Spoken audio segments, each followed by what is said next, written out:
East Sussex today. We're at the Royal Box at the Skill at Arms Arena, and I've got a guy here who's nearly as tall as his bow, Glennan Carnie. Hi, welcome.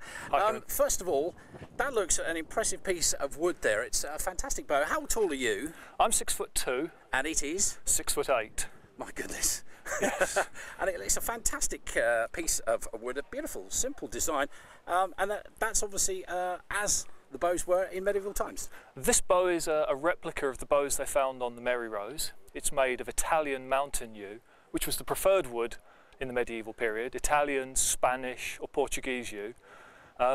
English yew was no good, but yew is a wonderful wood. You can see, the audience can't, it's got this wonderful two colours.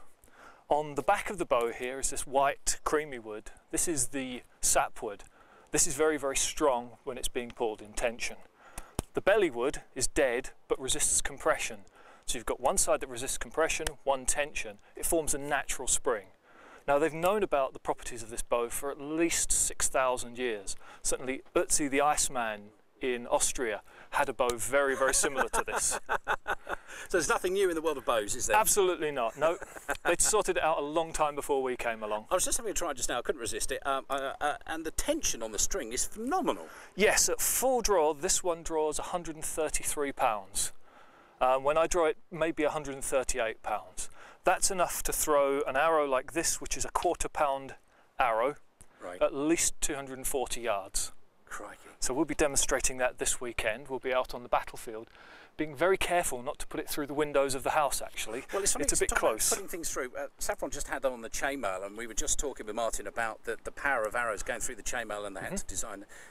The power of that thing was illustrated by Martin, but also you can see with the thickness of that bow, that's meant to go a long way, very fast and very hard. Exactly, yes. The best way to put someone out of action is to use a very, very heavy projectile. And these projectiles were very heavy. They weigh on average about 75 grams, which is about 3.5 ounces. And to get them to go any distance whatsoever, you need a big, heavy bow. So by the end of the medieval period, the archers were drawing incredibly strong bows, even heavier than this.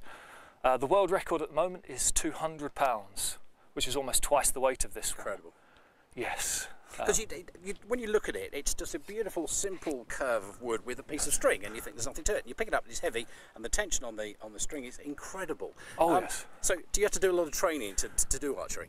Yes, you do. It takes about 5 years of training to be able to shoot one of these bows. Not so much the muscle strength, but you need to build up the strength in your tendons and your ligaments, because it's not the weight of the bow. It's when you let go, all of a sudden your entire skeleton uncompresses.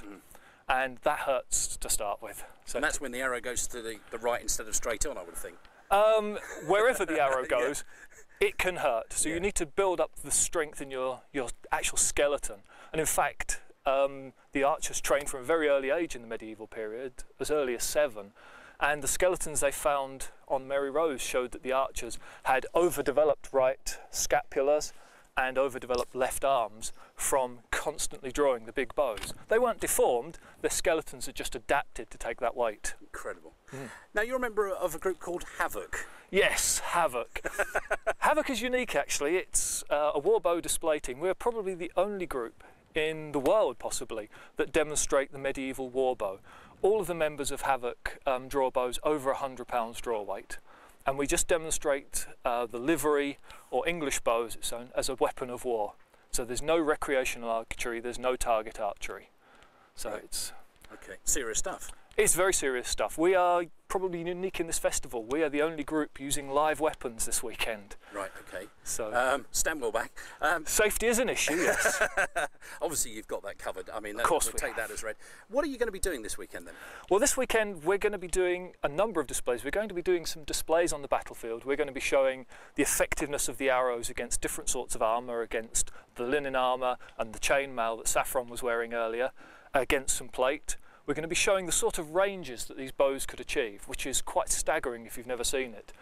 Certainly from where we are now, we'd be getting very close to the castle. What's that, a quarter of a mile away? Not quite, about 250 yards away.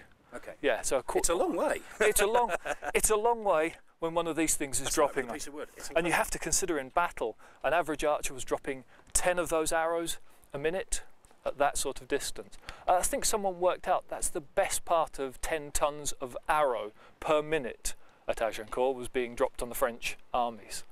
And you've been to Agincourt? Yes, we're at Agincourt in July with the Erpingham retinue. We're a part of the Erpingham retinue. They follow the life of Sir Thomas Erpingham, who was actually the captain of archers at Agincourt. So we go there, it's the only place we actually get to shoot real Frenchmen.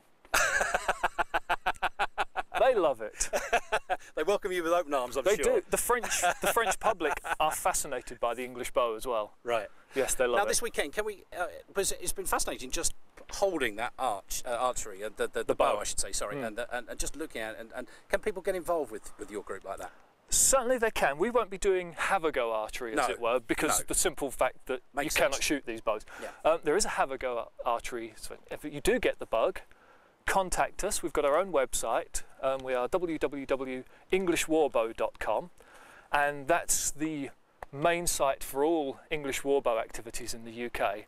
So come along, we have a forum, lots of members, very friendly, very helpful. We're trying to promote this. You know, there's a lot of youngsters coming into this who are starting to shoot bows that make us look very old and very decrepit.